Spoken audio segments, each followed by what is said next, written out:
विचार झालेला आहे. तेव्हा या क्षेत्रामध्ये काय पिकतं? पाप आणि पुण्य. पाप किंवा पिकतं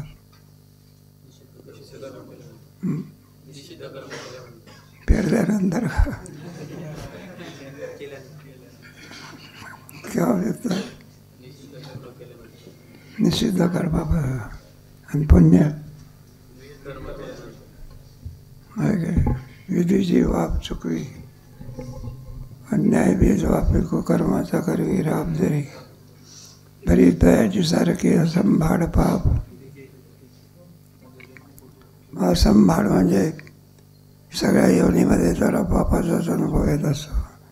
मनुष्यगिरीच करून इतर योनी आहे त्याच्यामध्ये सगळ्या पापाच्या योनी असतात. शुद्धात्वशादी धर्म आहे कारण सगळ्याला. मनुष्य म्हटल्यानंतर आहे वाघाला सुद्धा काय लागते? तहान लागते. आणि पुढे काय? भामचंद्र डोंगरावर आहे बघा एक एवढे वर, तिथं उन्हाळ्यामध्ये पाणी कुठं मिळते? तर ते भामचंद्र डोंगरावर असलेले वाघ वगैरे तिथं पाणी पिण्याकरता येतात. ज्या अर्थी पाणी पिण्याकरता येतात त्या अर्थी त्यांना काय लागते? मग वाघ काय गवत खात असते का? भाकरी खातो. मग काय खातो? मांस खातो. रोज मांस मिळते का त्याला? स्वतःचा मांस तोडून खातो बा. अशा योनी आहे. कोणत्या? सगळ्या योनी आहेत. त्याला अन्नाच्या चाराच्या स्वेदाच्या असं म्हणतात. हे सगळ्या मनुष्य देहखेरीज करून अधिक पापाच्या योनी आहे. मनुष्य देहामध्ये मात्र वर जाण्या इतकं काही नाही, पुण्य नाही. खाली जाण्या इतकं.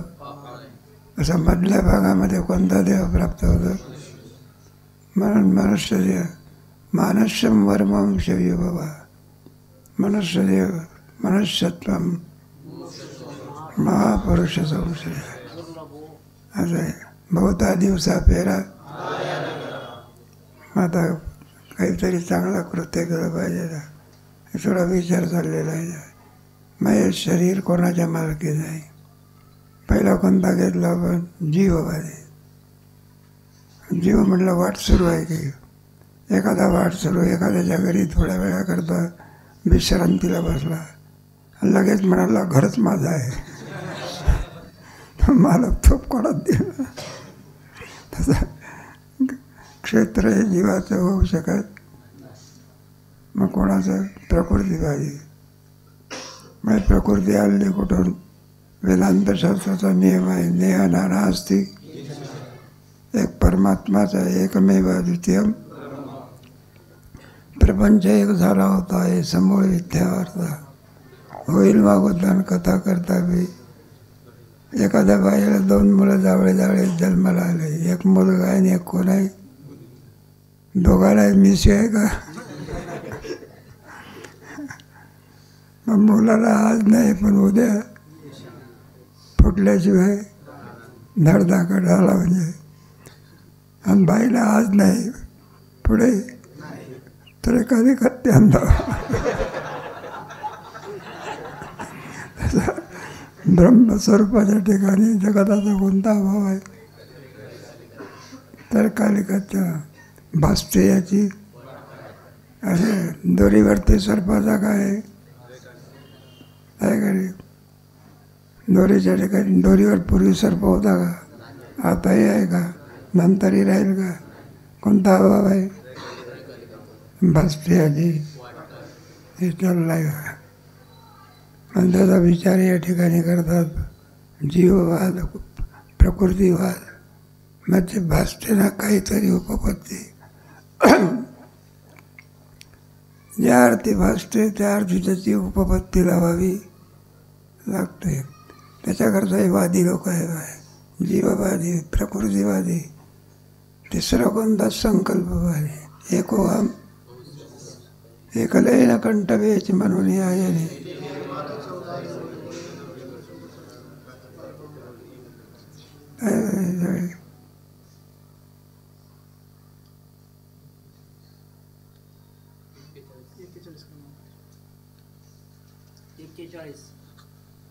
41 होईल.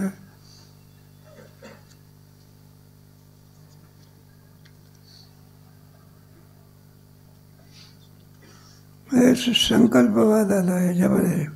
परमेश्वराने सृष्टी केली, त्याच्या संकल्पाने सर्व सृष्टी काय झाली, उत्पन्न झाली.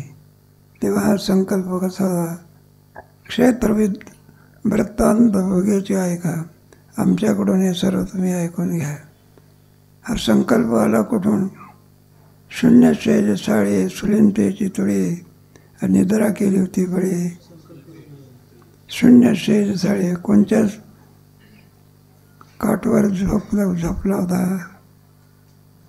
सेज म्हणजे शेजेवर दे आहे का नाही. हे जे जगत आहे शून्यवाद म्हणतात. शून्यातून जगत काय झालेलं आहे?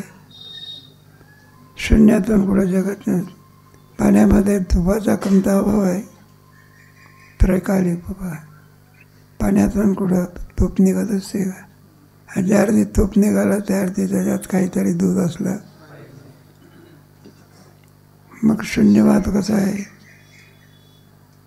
फिरलंच नाही तर मग शून्य शब्द हा ब्रह्मवाचक घ्यायचा. शून्य साडी म्हणजे शून्य म्हणजे ब्रह्मरूपी शेजावर ते हा झोपला होता. सुलीनं त्याची तुळी. आपली वृत्ती झोपेमध्ये लीन झालेली असते. झोपेतल्या माणसाला कधी कळतं का काही? सगळा चोर धुवून घेऊन जातो. याच्या भुष्याखालची थैलीच होतं तर ह्या झोपलेला तसं. मग जागा झाल्यावर पाहतो काय झाला काय झालं काय जे होऊ नये ते झालं. पुढे एक एक एक एक दृष्टांत काय आहे का रे. तो अवसादच येला. मग तो संकल्प जागा झाला. बुद्धवी सदैव. एकदा जागा झाल्यानंतर झोपा काढत बसतो का? नाही आलं का लक्षामध्ये? मनुष्य कोणता मनुष्य उपाशी मरत नाही. उद्योगी मनुष्य आहे. उद्योगाचे घरी ती सिद्धी. आळसी माणसं उद्योगशील आहे का नाही. कोणत्याही कामामध्ये कशाची इच्छा असते. आळसा माणसाचा आहे. सदैव उद्योगी भला. शेतामधून पीक काढायचं असलं तर झोपा काढून निघते का? मला रात्रंदिवस त्याच्यात मेहनत करावी लागते. त्याला उद्योग म्हणतात. उद्योगाचे घरी आणि सिद्धी भारी भारी उद्योगाचा सदैव उद्यमी भला. आणि म्हणून ठेवा जोडला इच्छा होते. उद्योगी माणसाच्या इच्छा काय होतात मग पूर्ण होतात. एखाद्याला ज्ञानेश्वरी पाठ करायची आहे. मग एक ओवी वाचतो 2 दिवस झोपतो. कोणत्या वर्षी पाठ होईल? मेल्यावर तरी होते का? मग इतक्या पाठ केल्याशिवाय राहणार? नियम असतो काही लोकांचा. पाठ केलं तरच जेवण करेल. एरवी जेवण करणार नाही. एकेकाची वृत्ती बघा. बसा आणखी का म्हणून मग त्याच्या इच्छा उद्योगी माणसाच्या इच्छा पूर्ण होत असतात. निरालंबीची वाडी आणि त्रिभुवना एवढी तयाची जोडी रूपा झाली. या संकल्पाच्या योगाने निरालंब म्हणजे ज्या ठिकाणी कोणतंही आलंब नाही असं जे ब्रह्मचारी ब्रह्मतत्व होती. त्रिभुवना एवढी 3 भूम्या स्वर्ग मृत्यू आणि मग आले कुठून? ते तयाची जोडी रूप आली. संकल्पामुळे तिने लोकाची आपल्याला प्रसिद्धी आली. स्वर्ग मृत्यू आणि पाताळ. आता हे सृष्टीची उत्पन्न आहे. कोणत्या सृष्टीला पंचमहाभूत कारणीभूत आहे. पृथ्वी आप तेज वायू आणि सृष्टीचे घटक कोणते आहे? अजून तर संवाद जन्माला आला नाही. कोणाच्या डोक्यातून निघेल काही? किती भूत आहे भूत? मसनातली का? किती भूमिरा पूर्ण वायू कम अहंकार इत्यम मे भिन्न याची सगळी भोवणं तयाची ते पुन्हा एवढी जोडी रुपावली. मग महाभूताचे एक वाट सैरा वेळावणी भाट भूतक्रमाचे आघाट चिरले चाले. मग पंचमहाभूत एक शरीरामध्ये एकत्रित येत असतात. त्याच्यापासून अभिभूत नावाचं एक दैव तयार होत आहे. किम तद्ब्रह्म किम अध्यात्म किम करू. आधी आपल्या शरीरामध्ये किती भूत आहेत? अरे किती भूत आहेत? भूभवती म्हणजे हो नाही. भूत म्हणजे भूतकालवाचक विशेषण आहे. भूशब्दापासून काय होत आहे?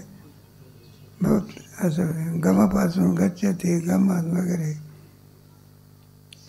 मग महाभूताची एक वाट आहे. पंचमहाभूत एकत्रित होतात. सैरा वाळवणी भाट त्याच्यापासूनही होत आहे. आणि भूतग्रामाचे आघाट चिरचारी चार खाणीतून भूतनी शरीर निर्माण होतात. चार खाणी कोणत्या? दगडाच्या खाणी का? मग पृथ्वी चार खाणी नाही का? अंडाच्या चाराच्या स्वेदाच्याने असं चार खाणी होतात. आणि चार खाणीमधून हे सगळे जीव आणखी चार बरोबर आहे. यावरी आधी पंचवटी याची बांधी आणि बाधाला प्रविधी पंचमहाभूती. पाच भूताच्या याच्या योगाने बंधनात पडलेला हा बांधलेली प्रभेदी पाच भूते अशा रीतीने याचे बांध असं म्हणत असतात. सर्व शरीरामध्ये पंचमहाभूताचा उदय असतो. काही याच्यामध्ये विभिन्नता असते. पक्षी आकाशामध्ये उडतात ना, त्याच्यामध्ये आकाशाचा भाग जास्त असतो आकाशाचा. म्हणून ते एवढं उडत जरी असलं तरी खाली पडत नाही. कोणामध्ये जास्त, कोणामध्ये कमी, कोणामध्ये काही, कोणामध्ये पाण्याचा अंश जास्त असतो. हे मासोळ्या वगैरे असतात ना, याच्यात कोणता अंश जास्त म्हणून कुशाल पाण्यामध्ये ते जगत असते. त्याच्यामुळे मनुष्य शरीरामध्ये समसमान असते. पण पृथ्वीचा भाग काय जास्त आहे. इतर भूत कमी आहेत म्हणून ते बदनदार शरीर असते. काय असते?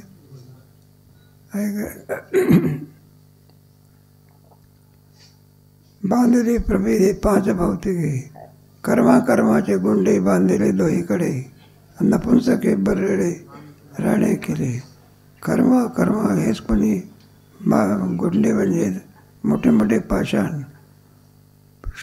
शेत म्हटल्यानंतर त्या शेताला बांधावरती काय बांध कशाचा असतो?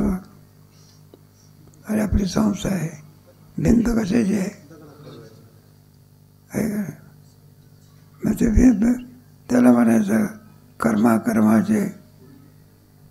मग हे मनुष्य देहामधले भिंत कोणती?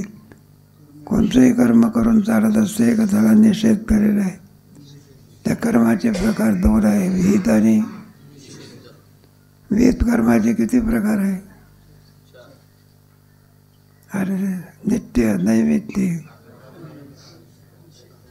हे विहित कर्माचे आहे. निषिद्ध कर्माचे निषिद्ध हजारो आहे बा. कोणतं निषिद्ध कर्म त्याचे फारसं काही सांगितलं. ज्याच्या योगाने पाप होते त्याला कोणतं कर्म?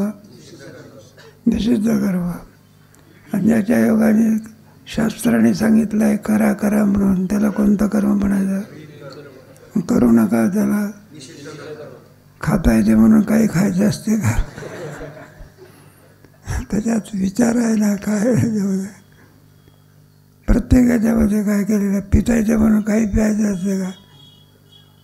एक माणूस म्हणाला बा म्हटलेला दूध पिऊन ताणच जाते आणि दारू पिऊन काय जाते? दारूचं काय? आणि दुधाला पाय पा दूध.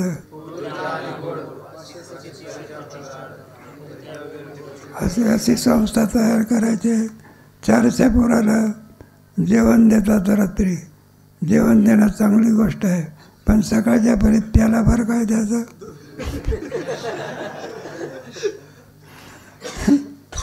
सरकारला सांगायचं 12 कोटी येऊ द्या.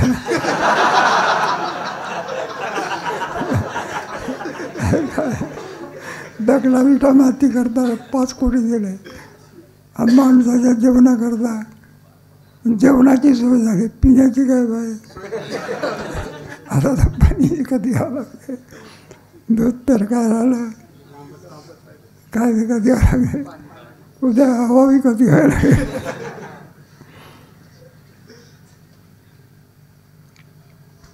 नपुंसके बरडे राणी, ते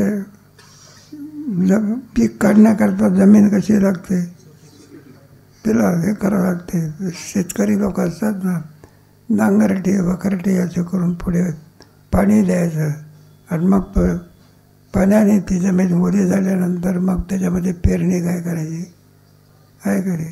कोरड्या जमिनीत कुठं पेरणी करत असते का. त्याला बरड जमीन म्हणतात, तिला सुपीक करावी लागते. हीर झाले लागे जन्म मृत्यूची असुरंगी देवावली निलगी संकल्पने. मग त्याच्यामध्ये सगळं जरी कुंपण घातलं तरी सुद्धा जाण्या येण्याकरता काय करावं लागते ना, दार करावं. घर बांधलं, घराला काय असावं लागते, नाही तर आपलं दारे बांधलं नाही, आतमध्ये गेला मेला तरी लोकांना पडतात. ज्ञानेश्वर महाराजाचा वेदांत म्हणजे सर्वसामान्य माणसाला कळेल असा वेदांत ज्ञानेश्वर महाराजांचा आहे. मग अहंकाराचे एक लादी करुणी जीवितावधी आणि वाहविले बुद्धीचे राजा. अहंकाराची एक लागली म्हणजे अहंकाराची संगत केली आणि त्या संगतीमुळे एक लादी म्हणजे संगत करणे. करोणी जीवितावधी कोटपर्यंत, जोपर्यंत प्राण आहे तोपर्यंत आपला संबंध कोणाशी जो आवडता कोणी अहंकार होणार. अहंकार याच्यामध्ये आहे ना, मनबुद्धी चित्त अहंकार वगैरे याच्यामध्ये घेतलेले वा अष्ट याच्यामध्ये अहंकार येत असतो नाही का. अहंकारापासूनच हे सर्व काय झालं आहे. अहंकार गेला आणि तुकामध्ये सगळ्या दुःखाला कोण कारणीभूत आहे. मी देह आहे हाही अहंकारच आहे, मी ब्रह्म आहे हाही सुद्धा काय आहे. मी ब्रह्म आहे हाही अहंकार आहे, पण तो अहंकार गेला की मी वासुदेव आहे या तत्वावर येत असं. तेव्हा ते तर अहंकार ते तर 7व्या अध्यायामध्ये अहंकार तनुसी घालव 7व्या अध्यायामध्ये. मग त्याची इच्छा ही कुमारी झाली, मग कामाची देशीची मांडली, असं सुंदर मार्ग घ्यायचे.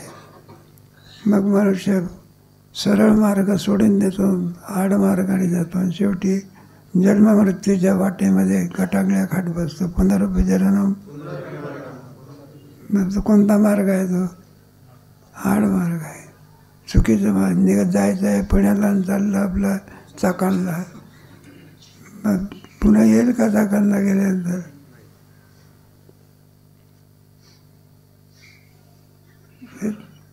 जीवितावधी या परी मधनी आवेले बुद्धी चराचर. अशा रीतीने काय वाहवले बुद्धी चराचर, अशा रीतीने चर आणि चर याच्यामध्ये हा अहंकार कारणीभूत होतात. सृष्टी म्हटल्यानंतर जडस्वरूप आहे त्याला काय म्हणायचं, आचार म्हणायचा. आणि ज्याच्यामध्ये चेतनत्व आहे त्याला काय म्हणायचं. एखादा मोठा जरी धोंडा असला तरी तो किमस्वरूप आहे, जडस्वरूप आहे.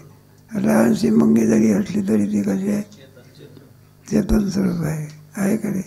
असा बरोबर साखरेचा दाणा पाडल्यानंतर पडला असला ती येते बघा, तिला समजत कसं कुठून येते कळत नाही ना आल्याशिवाय. बराचसा गोंधळ करून येत असते का शिस्तीत येते. ही शिस्त कोणी शिकली पाहिजे. या वर्षातल्या मुलाने नाही, मागच्या वर्षात नाही. कारण प्रत्येक जीवाला सुद्धा ज्ञान आहे. काय ते मग शिस्तीचेच असते बघा, बरोबर रांकेत येत असते. आणि एकमेकाला तोंडाला लावत असते बघा, काय बोलते कोणाला माहिती. ज्ञान आहे त्यांच्या ठिकाणी. सगळ्यात लहान देह म्हणजे कोणता, आणि सगळ्यात मोठा देह हत्तीचा. यापरी निराळी संकल्पाची डाळी आणि म्हणून तो मुळीच प्रपंच या, म्हणून या प्रपंचाला मूळ कोण आहे ते एकोहम असा संकल्प एकलेनं कंठव्याची म्हणून या येणे केली निर्माण व गगनचंद्र सूर्य हे सगळे आणखी उत्पन्न केलेलं आहे. या परी मतमत्य की ते तो पडदा येईल की आणि की म्हणते आहो विवेकी कैसे तुम्ही. आता हे चौथे उठले बघा आणि ते म्हणायला लागले म्हणजे मतमुक्त की ते तर पडदा येईल यांचं हे संकल्पवाद्याचं मत तर खोडून काढतात आणि आहो म्हणतही आहो विवेकी कैसे म्हणला का तुम्ही फार हुशार दिसता विवेकी दिसता. कोण म्हणतं असं स्वभाववादी. म्हणलं तुमच्या मताचं काय आहे यथार्थ मत तुमचं नाही असं तो सांगतो का. माझा आहे परतत्वाची आगावी संकल्प सेज देखावी तरी कापान म्हणावी प्रकृती आजी. आलं काय तुम्ही प्रकृतीवादाचं काय केलं खंडन केलं का नाही.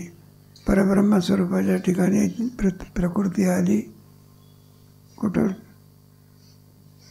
म्हणून प्रकृतीचं काम. तसाच संकल्पसुद्धा आला कुठून. प्रकृती जरी येऊ शकत नाही तर परब्रह्मस्वरूपाच्या ठिकाणी संकल्प तरी आला. एकमेव द्वितीय. मग तुमच्या संकल्पाचा सुद्धा तरीकाली काय आहे अभाव आहे. परतत्वाची आगावी संकल्पसेच देखावी तरी का न पाहावी प्रकृती. मला जसंच त्या प्रकृतीचं खंडन केलं आणि संकल्प असं सांगितलं. मग परब्रह्माच्या ठिकाणी जर प्रकृती नाही तसं कोण नाही. असं घनदाट भरला घनदाट संकल्प होण्याकरता काहीतरी पोकळी पाहिजे ना. आपण जेवण करतो तोंडाची पोकळी आहे म्हणून बरं आहे ना तर का प्रत्येकाची पोकळी आहे ना. कानाची सुद्धा काय पोकळी आहे की पण त्याचे ते फक्त शब्दग्रहण करण्याकरताच पोकळी आहे ती. नाही तर एखादा माणूस म्हणायला लागला म्हणला ही तरी पोकळी त्यांनी दिली बासुंदी घेतली जगेल का. त्याला विचारलं अरे नाकाची पोकळी वाढ त्याच्यातून ज्याला काहीच गळत नाही ना त्याला कुठून अन्न जातात.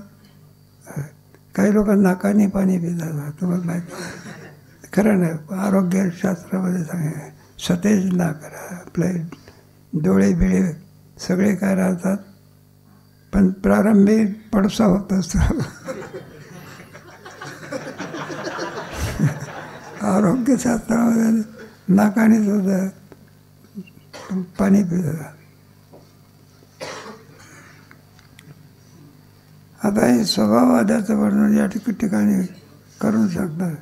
ते परी असो हे नव्हे तुम्ही यानं लागावे म्हणल्या सुद्धा तुमचं बोलणं आता तुम्ही शांत बसा आणि आताची अगवे सांगवे म्हणलं आता आमचं मत ऐकून घ्या तुम्ही.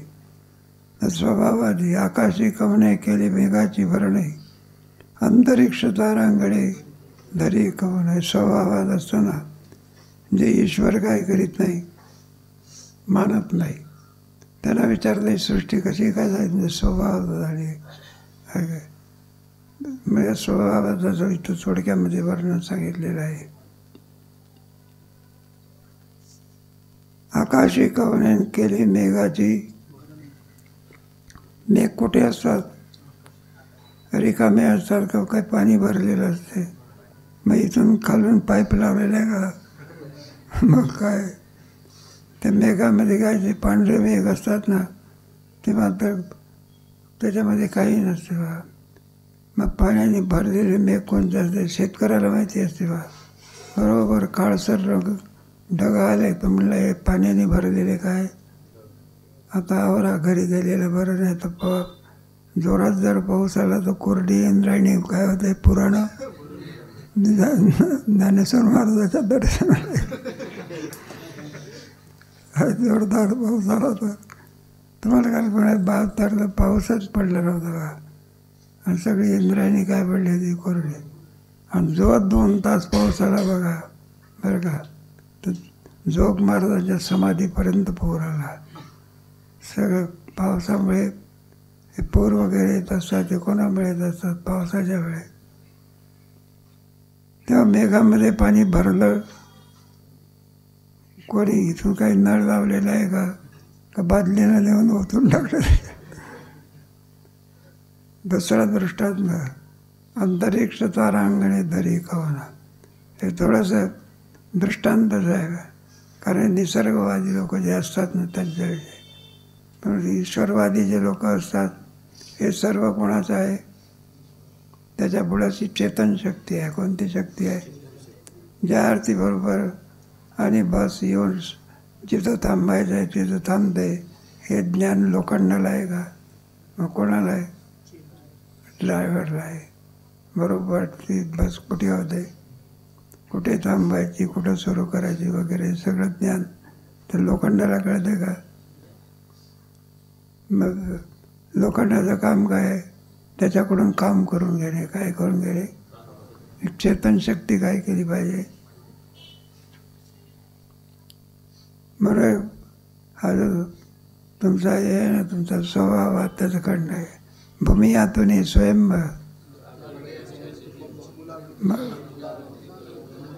ऐका, ज्या अर्थी घट दिसतो त्या अर्थी कुंभार काय केला पाहिजे?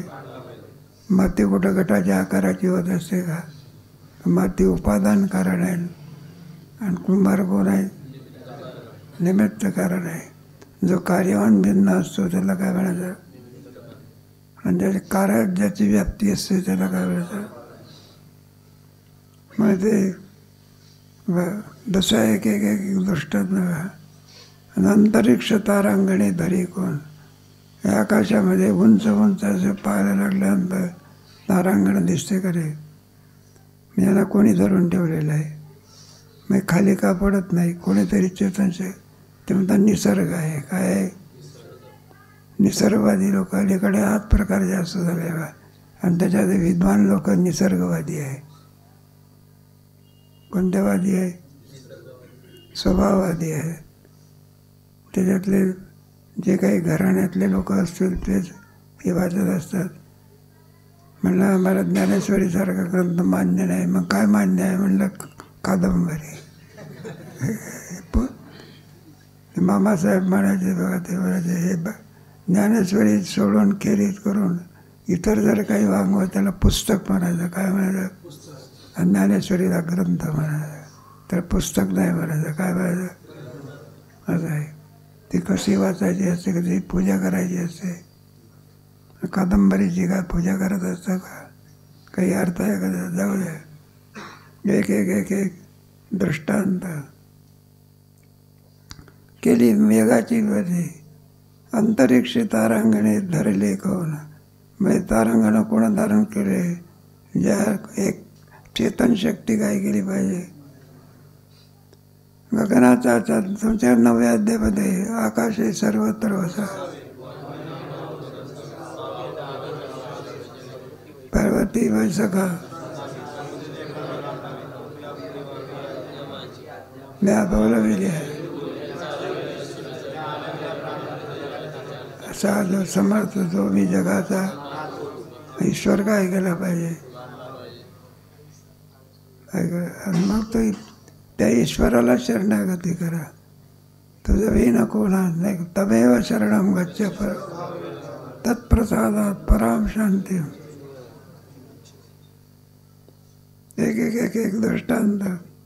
पर्जन्याची रोमा कोण पेरी नाही. हे झालं ना. गगनाचा चांदवा आणि कोणी वेळेला केदवा. अजय आकाश दिसतं हे कोणी निर्माण केलेलं आहे.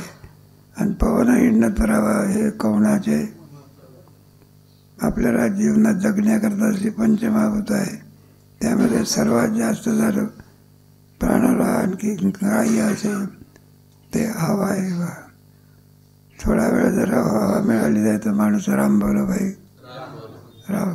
हवा कोणत्याही इंद्रियाच्या द्वारा जात असते. प्राणायाम त्याच्या म्हणजे सगळीकडे हवा न्यावी लागत असते का आहेच?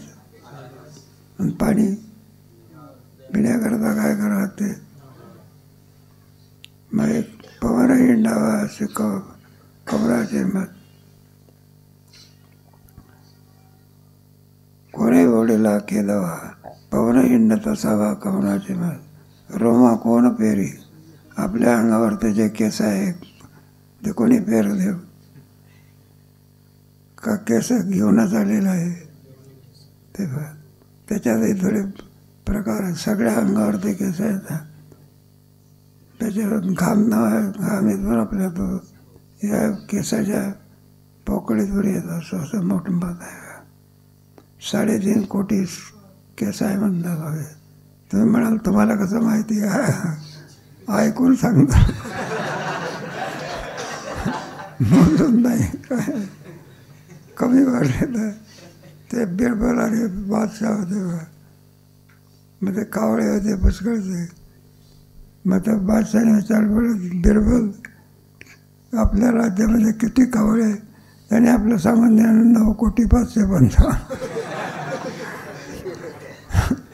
आणि तो म्हणलं राजाने सांगितलं. म्हणलं मोजले आणि कमी भरले तर म्हणलं आपल्या गावाचे कावळे दुसऱ्या गावात घ्या आणि जास्त भरले तर दुसरीकडे जाऊ देव दृष्टांत. तेव्हा एक एक हा दृष्टांत तुम्हाला सांगितलं. रोमा कोण पेरी आणि सिंधू कोण वरी? सिंधू म्हणजे समुद्र. समुद्रातलं पाणी कोणी भरलेलं आहे? ते का टाकी आहे का आळंदीची? इंद्रायणीतून पाणी आलं तर भरलं. किती उन्हाळ्यात तापू द्या तरी समुद्र तसाच्या. आणि किती पावसाळ्यात पाऊस पडल्या नद्या आल्या तरी हिसत मर्यादा. इंचभर वाढत नाही, इंचभर काय होत नाही. समुद्री रेखा. जर समुद्राने म्हटलं तुम्ही रोज ज्ञानेश्वर महाराजाच्या दर्शना करतात, मी एक दिवस येतो इंद्रायणीतल्या बिल्डिंग आंबोलो आहे. मग सांगितलं समुद्री रेखा आणि पृथ्वी व्हावी. मग पृथ्वी आपल्या इथं सोडत नाही ना. ट्रक वगैरे मोठे मोठे मुंबईसारख्या ठिकाणी 5-5 मिनिटाला लोकल जात असते. खाड जातच आहे. मग जमीन हल्ली आहे का कधी? पृथ्वी भोवती व्हावी. मग कोणीतरी आज्ञाधारक. मग माणूस आहे का काय? इंद्र आहे का? मग कोण? ऐसा जो समर्थन तुम्ही जगाचा त्याला ईश्वर समर्थन. म्हणून तमेव शरणं गच्छ सर्वभावे तत्प्रसादात. तुमच्या गेल्या वर्षी अभंग होता बघा. त्याच्यामध्ये होतं बघा, आम्ही ज्याचे दास आणि त्याचा तो देवाचाही देव.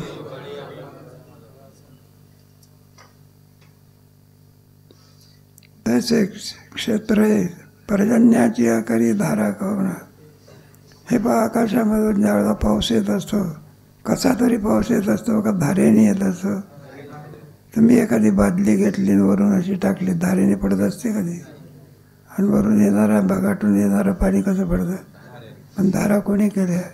कोणीतरी चेतन शक्ती असली त्यालाच ईश्वर म्हणतात. त्यालाच काय दैवेशा गुणमयी ममेवे प्रबोधन. मग ईश्वराला काय केलं पाहिजे?